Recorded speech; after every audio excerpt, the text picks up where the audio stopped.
Amen. Magandang gabi po mga kapatid. Amen.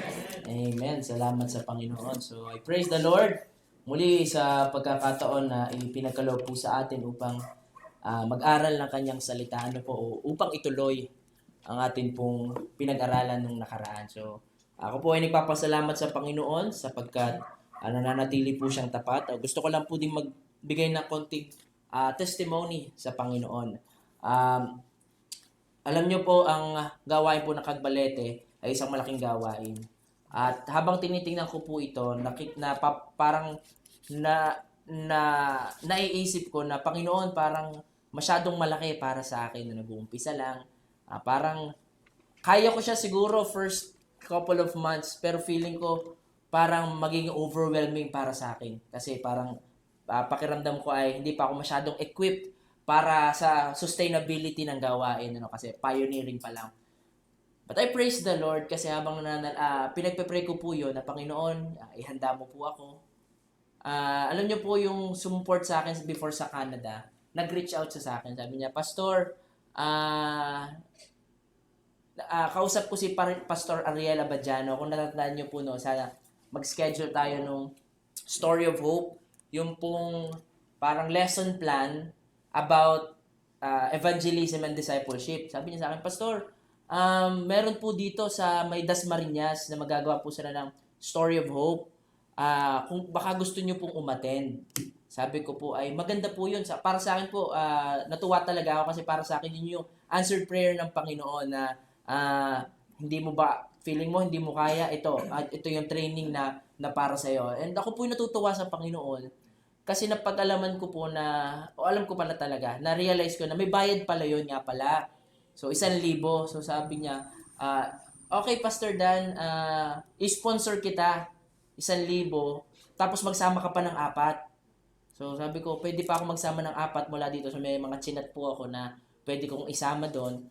At alam niyo po kung ano nakakatuwa sa Panginoon, hindi lamang po admission yung sinagot sa akin nung sponsor na yon. Sabi niya is pati daw pamasahe. Tinanong pa niya kung magkano ang pamasahe papunta sa Dasmariñas mula dito. Sabi ko po ay halagang ganito po, balikan. Sabi, sige, ipoprovide ko na din yung pamasahe. Sabi ko, talagang biyaya ng Panginoon po yung nakikita ko yung pagkilos ng Panginoon sa aking buhay at trajectory talaga ng ating pong gawain. So I praise the Lord. Kaya patuloy po natin silang isama sa panalangin, si Ma'am Jem Solerio at ang kanyang pamilya. So sila po based sa Canada at talaga sila sumusuporta sa mga gawain. So matatandaan po natin, hindi lang po siya tumulong sa akin sa aking tuition.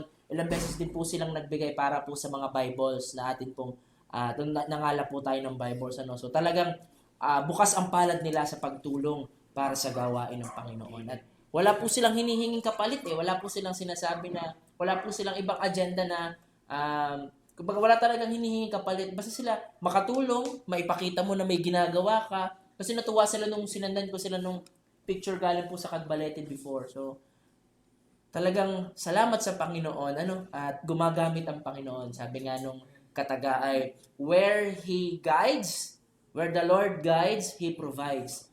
And whenever He calls, He enables. So, salamat sa Panginoon, So ngayon, mga kapatid, dadako po tayo sa pag-aaral natin ng salita ng Panginoon. So tayo po ay babalik sa aklat po ng Juan. So that is in John chapter 15. John chapter 15 verses 3 hanggang 10. Pero tuloy na po natin sa verse 1 or umpisa natin sa verse 1 para po mas maganda ang atin pong for a larger context. So ulit mga kapatid, buklatin po natin ang ating pong mga Biblia sa aklat po ng Juan, Kabanata 15, mga talata 1 hanggang 10. Okay, kung nakita na po natin, John 15, verse 1 to 10, this is the Word of God. The Lord says, I am the true vine, and my Father is the vine dresser. Every branch in me that does not bear fruit, He takes away. And every branch that does not bear fruit, or does bear fruit, He prunes, and that it may bear more fruit. Already you are clean because of the word that I have spoken to you. Abide in me, and I in you. And as the branch cannot bear fruit by itself unless it abides in the vine, neither can you unless you abide in me. I am the vine, and you are the branches. Whoever abides in me, and I in him, he it is that bears much fruit. For apart from me, you can do nothing. If anyone does not abide in me, he is thrown away like a branch and withers, and the branches are gathered, thrown into the fire, and burned. If you abide in me, and my words abide in you, ask whatever you wish, and it will be done for you. But by this my Father is glorified, that you bear much fruit, and so prove to be my disciples. As the Father has loved me, so I have loved you. Abide in my love. If you keep my commandments, you will abide in my love. Just as I have kept my Father's commandments and abide in His love. Purihin ang Panginoon. Let us pray. Aming dakilang Diyos na makapangyarihan sa lahat. Kami po ay nagpupuri at nagpapasalamat, Panginoon, sa iyo pong dakilang biyaya sa amin pong buhay. Patuloy po kaming nagpapasalamat sapagkat ang iyo pong biyaya at habag ay hindi po namin masukat, Panginoon. At sa oras pong ito, kami po ay naninikluhod sa iyo pong paanan. Patuloy na humihingi, Panginoon, ng tulong at gabay mula sa Santong Espiritu na siyang manguna sa amin upang maintindihan namin ang iyong salita. Patuloy niyo po, Panginoong, baguhin ang aming puso. Palambutin niyo ito at tanggapin ang iyong salita at magising kami, Panginoon, sa katotohanan ng iyo pong katotohanan, O Diyos. Sa katotohanan ng iyong salita. Dalangin po namin, O Diyos, ang iyong tagapagsalita. Tago lamang ninyo sa iyong kabanalan. Purihin ka, O Diyos. In Jesus' name. Amen. Okay, so last time, ang pinag-aralan po natin, since nung last time po ako na nag-preach about dito is first Wednesday of the year. So, ang theme po natin is about prosperity. Ano po? So, ang prosperity o ang masaganang buhay ng isang Kristiyano. And last time we studied about or we heard about the source of this prosperity. So, ngayon naman po mga kapatid, ang ating pong pag-aaralan ay kung papaano o ang daan patungo sa isang masaganang buhay. So, ang title po actually ng akin pong nailagay dito, initial title pa lang po is yung Abiding in Christ. Pero supposedly, ang maging title po niyan is The Way to a Prosperous Life or A Way to a Prosperous Life. But nevertheless, akma din naman po ang ating pong titulo, it is Abiding in Christ. Alam niyo po, sa buhay ng tao, marami po tayong panukala o marami po tayong basihan o panukatan ng isang masagana at pinagpalang buhay. Pag nakabalita tayo, si ganito, yung anak niya nakapag-ibang bansa na, ang yaman-yaman na. Dati, labandera lang natin, talagang pinagpala ang kanilang buhay. O kaya, yung anak ni ganito, nakabili na naman ng pangalawang kotse, talagang napakaganda ng trabaho nun. Yun daw ay sa ibang bansa yung tatrabaho. At tayo minsan ay humahanga, hindi lang tayo natutuwa sa kanila, pero minsan, pinapangarap natin ng ganung buhay. And, minsan, parang nai-instill din sa atin, especially sa ating mga anak, na anak, para umunlad ng buhay mo, kailangan mo mag-aral lang mabuti. Kailangan mo makahanap ng magandang trabaho, o kaya magnegosyo ka, para maging maganda ang iyong buhay. Para marami kang matulungang tao, para maging masaya at wala kang iniisip na problema. Pero mga kapatid, hindi po ito ang buhay na naisin sa atin ng Panginoon. This is not the way to a prosperous life. Alam niyo po, pag tinignan po natin ang mga taong ito, sa unang tingin, nakala natin masaya sila sa kanila pong buhay. But there's always meron pong something missing na hindi rin nila alam. Kaya kung saan-saan nila ito kinukuha. And that is the reason why they experiment on many things.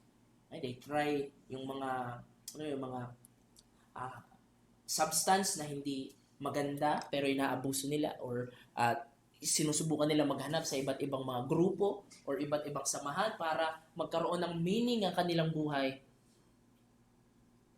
But I'm here to tell you, brothers and sisters, that a way for a prosperous life is through abiding in Christ. So hindi po ito yung church na nandito po sa malapit sa atin, isang malaking abiding in Christ. So ang titingnan po nating abiding in Christ is the biblical way of abiding in Christ. When we say abiding in Christ, ano ba ang ibig sabihin? O ano ba ang itsura? What does it mean to abide in Christ? So 3 bagay po ang itinuro ng salita ng Panginoon na atin pong titingnan.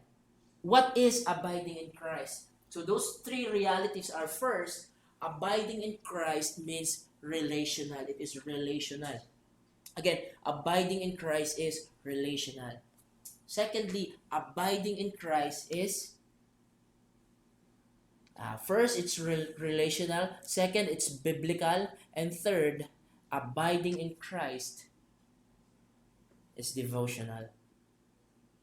Alam niyo mga kapatid, marami pong tao ang nakakakilala sa pangalang Jesucristo.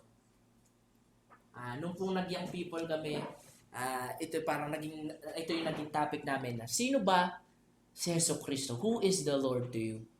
Sabi nga po nung awit, sa ibang mga tao, ito si Kristo. Sa ibang mga tao, ito si Kristo. Alam niyo po, sa mundo natin ngayon, marami ang tumatanggap kay Jesucristo bilang isang magaling na guro. Okay? Para sa kanila, Jesus is so full of principles na pwede nating i-apply sa buhay natin para maging maganda ang atin pong pamumuhay. Marami namang mga tao na sa kanila si Jesucristo ay parang isang genie in a bottle na magbibigay sa kanila ng lahat ng ginugusto ng kanilang puso. Bagong sasakyan, in Jesus' name lang yan. Magandang trabaho, yung pangarap nating posisyon sa trabaho, in Jesus' name lang yan. Kapatid, kung hindi mo pa nakukuha ang pangarap mong pera, ang pangarap mong sasakyan, kulang ka sa pananampalataya kay Jesucristo. To them, Jesus Christ is like a genie in the bottle na magbibigay sa kanila ng lahat ng kanilang gusto. Merong mga tao na si Jesucristo para sa kanila ay isa lamang mitolohiya. Isa lamang mitolohiya na kagaya ni Hercules, kagaya ni Zeus, na hindi totoong taong namuhay. Kaya pag tiningnan nila ang Biblia, nakikita nila yung mga kagila-gilalas na ginawa ni Jesucristo at sasabihin nila, ganito rin ang ginawa ni Hercules. Ganito rin ang ginawa ni Ishtar. But Jesus Christ is a proven historical figure, and much more than that, Jesus Christ is Lord. Now the question is, sino ang Diyos sa iyo? Sino si Jesucristo sa iyo? That's why our first point is to have a prosperous life is through abiding in Christ. And abiding in Christ means that we have an intimate relationship with God. It is not enough o hindi po sapat, mga kapatid, na kilala mo lamang ang pangalan ni Jesucristo. Hindi lamang sapat na alam mo na si Kristo ay anak ng Diyos. Na siya ay pumunta dito sa lupa, ipinako sa krus, at sinasamba ng maraming tao. It's not even enough na sabihin mo na siya ay Diyos. Pero wala kang relasyon sa Kanya. Kaya kung titingnan po natin ng verse 4, ang sabi dito, abide in me, and I in you. Abide in me, and I in you. Ibig po sabihin ng abide is to remain within. Okay? To remain. To settle. Huwag umalis. Dito ka lang. Pag sinabi pong abide in Christ, na doon lamang po tayo sa scope o sa circumference kung saan na doon si Kristo. Pero hindi po doon natapos. Ang sabi po, if you abide in me and I in you. It means you have a relationship as a creator or sa creature, tayo, and the creator, Jesus Christ. Meron tayong relasyon bilang alipin at Panginoon. bilang iniligtas at bilang tagapagligtas, bilang mga anak ng Diyos at siya bilang ang ating Panginoon. The greatest question is, kilala ba tayo ng Diyos? Kilala ba tayo ng Panginoon? Diba? We shout, "Thank you, Jesus! Thank you, Jesus!" We love you, Jesus. But the question is, kilala ba tayo ng Panginoon? Ito po ang first reality and even first step to abide in Christ to a prosperous life. Meron ba tayong totoong relasyon sa Panginoon? Meron ba tayong totoong pagkakilala sa Panginoon? Sabi po ng Romans chapter 8 verse 15, sa oras daw na ipahayag natin na si Kristo ay Diyos at maniwala tayo sa ating puso na siya'y namatay at pagkatapos ng 3 araw, siya'y nabuhay na magmuli, tayo ay maliligtas. At pagkatapos ito, tatanggap tayo ng Espiritu, hindi ng pagkaalipin upang tayo matakot muli, kung hindi Espiritu ng pagkukupkup. Kaya magkakaroon tayo ng karapatang tawaging mga anak ng Diyos. At magkakaroon tayo ng karapatang tumawag sa Diyos Ama ng Ama, Ama ko, Abba, Father. You are now within the family of God. That is what it means to abide in Christ, is to have a relationship with Christ. Again, let's look at verse 7. If you abide, or verse 5. Let's look at verse 5. I am the vine, you are the branches. Whoever abides in me, and I in him. Pareho pong pangungusap. It is absolutely necessary, mga kapatid, na kilala tayo ng Panginoon. Na paano tayo makasigurado na kilala tayo ng Panginoon? For by grace you have been saved through faith, not of your works. It is a gift from God. Ang ating pong pananampalataya ang nagiging basihan ng ating pong pagkakilala sa Panginoon. Kung meron po tayong agam-agam sa ating pong puso, o kung tayo ay nag-iisip, teka, totoo ba? Ako kaya ay pupunta sa langit pag namatay ako? O ako kaya ay tunay na ligtas? Mga kapatid, ang pananampalataya po ay sigurado. Hebrews chapter 11 verse 1, faith is the evidence of things hoped for, or the substance of things we hoped for, and the evidence of things not seen. Right? Kung may titulo, may lupa ka sa Mindanao, bagamat hindi mo ito nakikita, pero hawak mo ang titulo at nandito ka sa Candelaria, kahit matulog at gumising ka, alam mo may lupa ka sa Mindanao kasi may pinangahawakan kang titulo. That is the assurance of things you hoped for and the evidence of things you do not see. Kaya kung tayo po ay magsisi sa ating mga kasalanan at manampalataya sa Panginoong Hesus, bibigyan niya tayo ng buhay na walang hanggan. At kung tayo ay mananampalataya sa Kanya, sigurado po ang ating pong buhay. And we are in a position to live a fruitful life. To have a relationship with God. As a reminder, mga kapatid, ang sabi po ng Matthew chapter 7, tingnan po natin, mga kapatid. Matthew chapter 7, ito po ang sabi ng salita ng Panginoon. Matthew chapter 7, the word of God says, not anyone, or verse 21, not everyone who says to me, Lord, Lord, will enter the kingdom of heaven, but the one who does the will of my Father who is in heaven. On that day many will say to me, Lord, did we not prophesy in your name, and cast out demons in your name, and do many mighty works in your name? Then I will declare to them, I never knew you. Depart from me, you doers of iniquity. Hindi ko kayo nakikilala. Sino baga kayo? That is in a sense, hindi po ito yung hindi kilala ng Panginoon ang pangalan nila. Alam ng Panginoon lahat ng bagay.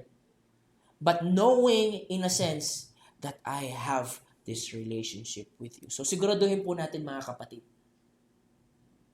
na tayo ay nanampalataya sa Panginoong Jesus bilang Panginoon at tagapagligtas. Siyasatin natin ang ating buhay, ang ating pong puso. Kung hindi pa natin na ilalagak sa Panginoon ang ating pananampalataya. The mere fact na buhay pa tayo ngayon, the Lord is giving us a chance to repent of our sins and put our faith in Lord Jesus Christ. Secondly, brothers and sisters, makakakita po tayo ng progression sa ating pong pag-aaral o yung sa patindi. Ano po? So not just you have this relational part in abiding in Christ. Secondly, what it means to abide in Christ is to abide in Him biblically. Ang sabi po ang nasalita ng Panginoon, verse 7, if you abide in me and my words abide in you. Okay? If you abide in me and my words abide in you. Again, kagaya po na sinabi natin kanina, maraming mga tao ang may kilala kung sino ang pangalan ng Panginoong Jesus. Para sa akin, ang Panginoong Jesus ay isang mapagmahal at mabait na Diyos. Kaya, kahit anong gawin kong kasalanan, at the end of my life, pupunta pa rin ako sa langit at kakanta ng alive, alive, alive forevermore. At kung ito ang kanilang panukala, sila ay gagalaw at iinog sang-ayon sa produkto ng kanilang naisip. So sila ay mabubuhay at lalakad sang-ayon sa Diyos na kinatha nila sa kanilang pag-iisip. Sa makatuwid baga, sila ay mamumuhay ng taliwas sa salita ng Panginoon. Kaya sabi po sa Colossians chapter 2 verse 8, I think, ang sabi po ng salita ng Panginoon, see to it that no one takes you captive of philosophy and empty deceit, according to the doctrines of the world, and not of Christ. Hindi sa Panginoon. Yan po ang danger ng ang tao ay kumakataha ng pangalan ng Diyos sa kanyang pag-iisip. Hindi natin makikilala ang Diyos sa kung sino siya kung tayo ang magpipinta ng itsura niya. At hindi natin hahayaang ipakilala niya kung sino siya. Paano natin makikilala ang Panginoon kung hindi siya ang magpapakilala sa atin? Now the question now is, ano ang ginamit ng Panginoon para ipakilala niya ang sarili niya sa atin? Una, ang ginamit ng Panginoon ay sino? John chapter 1, ang sabi po ng Panginoong Jesus, no one has seen, sabi ng salita ng Panginoon, no one has seen God at any time. Only the begotten Son had explained Him. Yeah. Pag tinignan po natin dito, ang sabi po dito, sa verse 7, if you abide in me and my words or utterances abides in you. The words of Jesus Christ, sa makatuwid bagay, ang Biblia, ang magiging batayan po natin sa kung sino ang Panginoon. Sapagkat ang sabi po sa 2 Timothy chapter 3 verse 16, all scriptures is breathed out by God and is profitable for teaching, correcting, rebuking, and training in righteousness. It is the Word of God. Alam niyo po pag sinabing the Bible is the Word of God, it does not only say na ang lahat ng nakasulat sa Biblia ay totoo at tama. Ang ibig sabihin po nito na ang Biblia lamang ang tama. Nakita po natin yung pagkakaiba? Pwede nating sabihin na, ay, ang lahat na nakasulat sa Biblia ay tama. Pero meron ding tama na pwede nating idagdag sa Biblia para maging tama pa. Di ba? Pwedeng dagdagan pa ng tama. But the doctrine of the infallibility of the Bible means that the Bible is the only source of truth and authority to know who God is. Ibig pong sabihin, mga kapatid, ang basihan natin ng katotohanan ay kung ito ay nakasulat sa Biblia. Ang basihan natin ng tama ay kung ito ay katulad ng nasa Biblia. Kaya kung merong kaisipan tayo patungkol sa Diyos, patungkol sa Panginoong Hesus, na hindi nakasulat sa Biblia, maling kaisipan po yan patungkol sa Panginoon. Kaya pag sinabi natin na ang Panginoong Hesus ay sobrang mapagmahal, kaya hindi niya hindi niya kakayaan. Ang maraming tao pupunta sa impyerno, di ba God is love? We forget that God is also righteous and just. And the only way to heaven is through Christ. Kaya kung hindi ka mananampalataya sa Panginoong Hesukristo, mananatili kang nasa kasalanan at merong husga o merong pong condemnation na nag-iintay para sa iyo. Ang sabi po ng John chapter 3, and the whole Bible says so. Kaya ito ang magtatama ng atin pong pag-iisip at panukala. Kaya the way to prosperity is by abiding in Christ, and abiding in Christ means we have to abide, or yung ating pong panukala or standard is the Word of God. Huwag po nating hayaang mag-espekula tayo sa ating pong buhay. Di ba? Pag tayo ay may problema, o meron tayong hindi maintindihan nangyayari sa buhay natin, mga kapatid, saan tayo unang pumupunta? Saan tayo unang pumupunta? Titingnan ko nga sa YouTube yung mga yung mga ginawa nila. Ay, tingnan ko nga sa kung paano mga trending ngayon para naman hindi ako mahuli, or para alam ko kung ano mas maganda kong suotan or gawin. Yung mga self-help gurus, di ba, yung merong mga successful na sa buhay, kailangan kong malaman ng mga sekreto nila. You become preoccupied of the world and not of the Word of God. Alam niyo po, kung hahayaan natin, kasi ganito lang po ang logical na mangyayari sa atin. Kung hindi tayo nagbabasa ng salita ng Panginoon, hindi po mapupuno ang isip natin ng patungkol sa Panginoon. Tama? Kasi po, pag hindi po tayo nagbabasa ng salita ng Panginoon, mas nagtatagal po tayo sa turo ng mundong ito, kahit hindi po natin gustuhin. Tama po? So kung umiiral po sa atin ay katuruan ng mundong ito, ang ipapamuhay po natin ay mundong ito. Bakit? Kasi wala tayong ibang choice eh. Yun lang alam natin. Kaya ang sabi po ni Paul kay Timothy, see to it that you preach the gospel in and out of the season. Sapagkat may dadating ang panahon na aayaw na ang tao sa tamang katuruan at hahanap sila ng mga guro na magtuturo sa kanila ng mga bagay na kikiliti sa kanilang tenga, pero ang tinuturo nila ay para sa kaibubusog ng kanilang laman, ng kanilang tiyan, at ng kagustuhan ng layaw ng kanilang buhay. Kaya importante po ang salita ng Panginoon, ang sentro ng buhay natin. Amen? Amen. That's why ang sikreto sa isang maganda at mayabong na pamumuhay ay pamumuhay sa salita ng Panginoon. Amen? Amen. Mga kapatid, isa pa pong bagay kung ipapamuhay natin ay ang panukala ng mundong ito. Makikita natin ang sarili natin na namumuhay laban sa kautusan at kalooban ng Diyos. Sa makatuwid baga, ay kahit tayo iniligtas na ng Panginoon, tayo ay nakikibaka pa rin sa Panginoon. Hindi ho ba saklap kung iisipin natin na ang Diyos na siyang nagligtas sa atin ay atin pang kinakaaway. Pero mga kapatid, hindi po nakakaawa ang Panginoon. Ang nakakatakot po ay ang sitwasyon natin.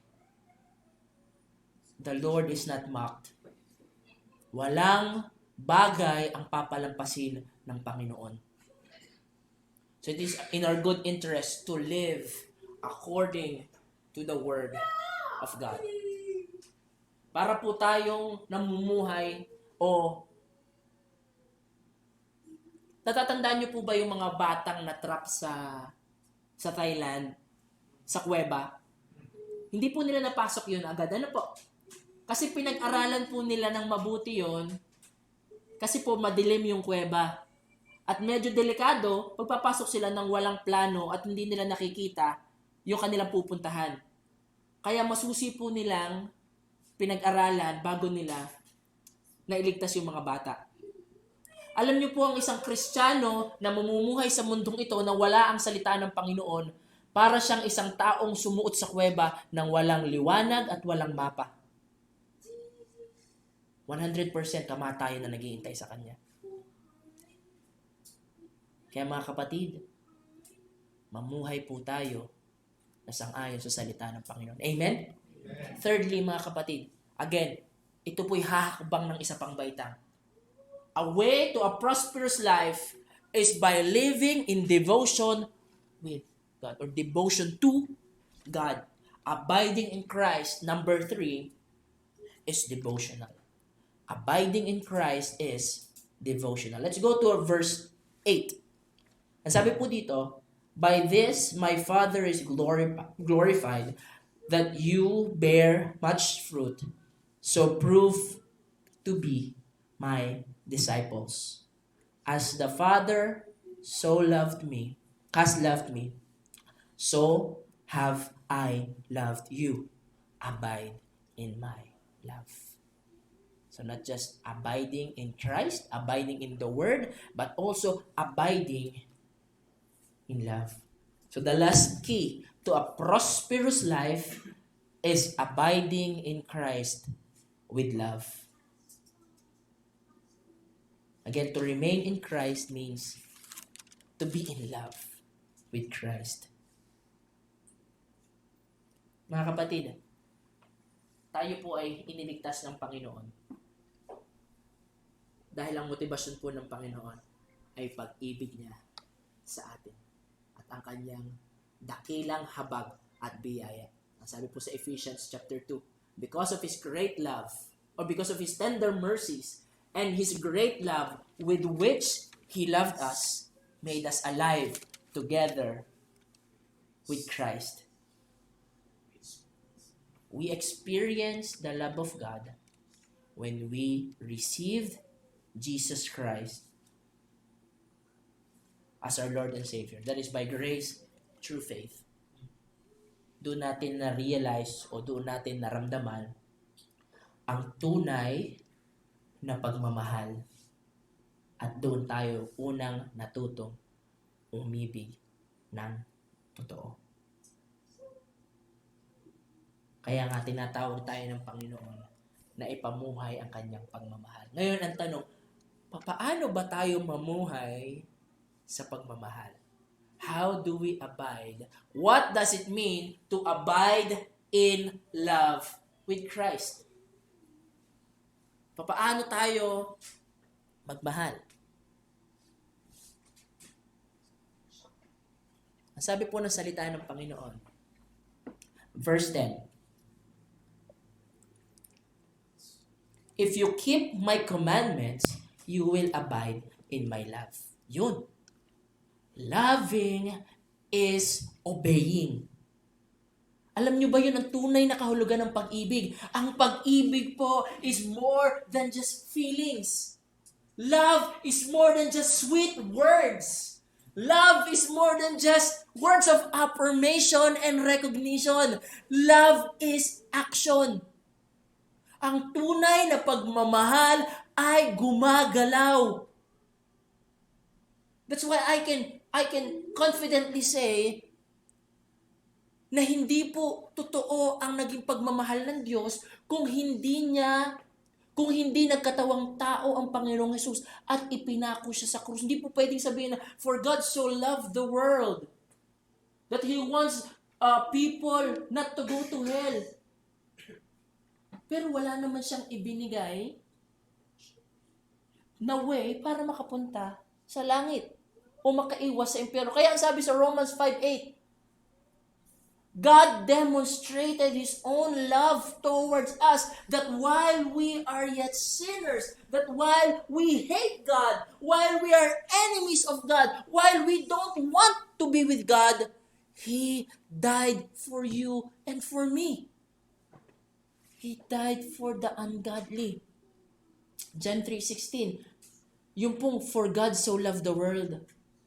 Ang proper translation po niyan from Greek is God demonstrated His love by giving His Son, that whoever believes in Him shall not perish but have an everlasting love. Kaya ang sabi po dito ng Panginoon sa verse 9,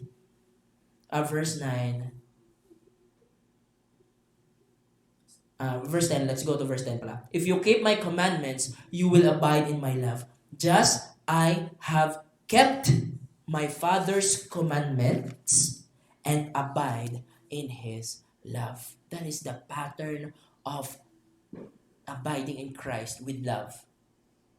That is the pattern of love. Jesus Christ obeying His Father because He loved the Father.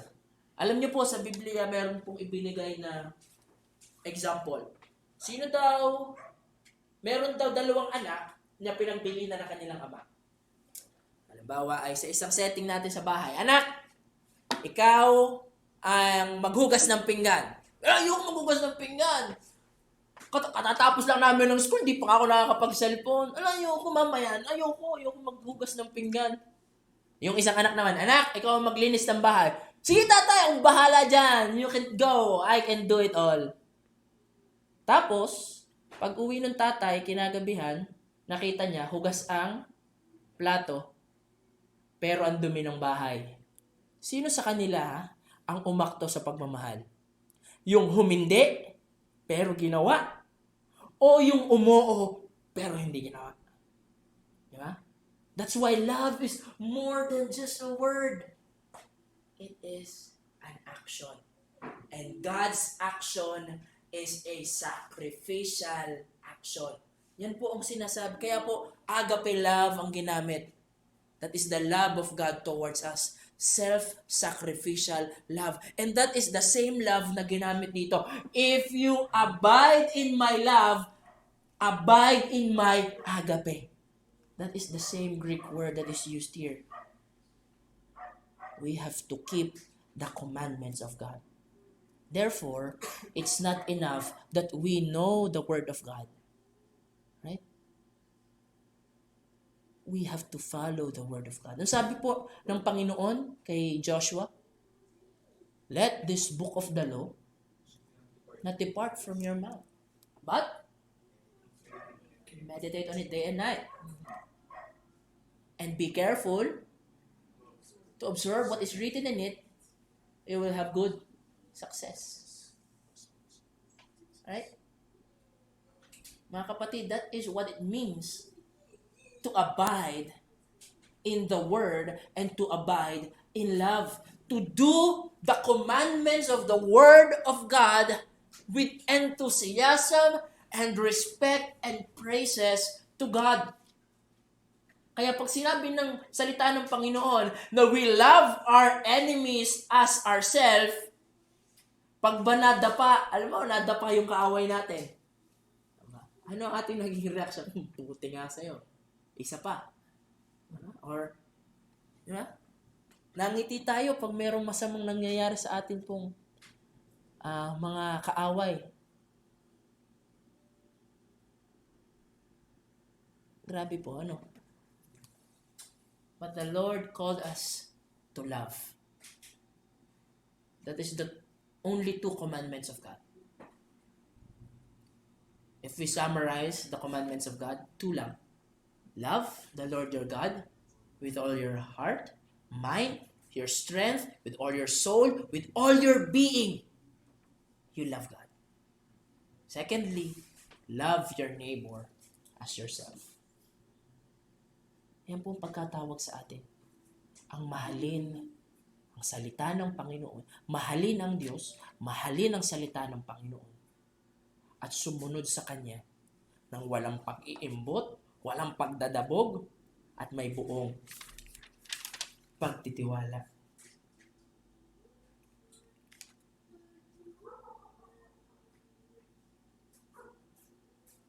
Kaya mga kapatid, kung hindi po natin sinusunod,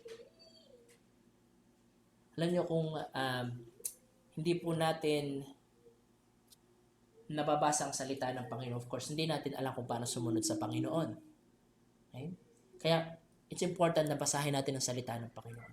Pero kung alam na natin ang salita ng Panginoon and we choose to even disobey and disregard the Word of God, we are again sinning against God. May gagawin po ang Panginoon sa atin. We are in a danger situation, mga kapatid.